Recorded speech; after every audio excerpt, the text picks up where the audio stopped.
What guarantees the accuracy of the plasma cutting table? CNC plasma cutting machine has X-axis and Y-axis for this small personal cutting table spark.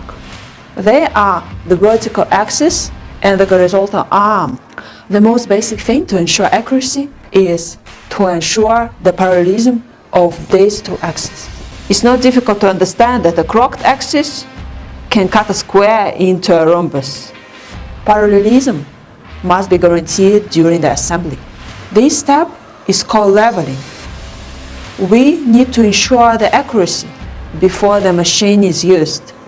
Sometimes we even need to use a square and a level to ensure that the angle is correct. To complicate it, right? Look at this cutting table spark. When you receive it, you only need to use the screws to fix the single arm in the place according to the operating instructions. It can not only ensure the parallelism of the horizontal rails, but also can ensure the verticality of the longitudinal rails. So no need to debug for one installation.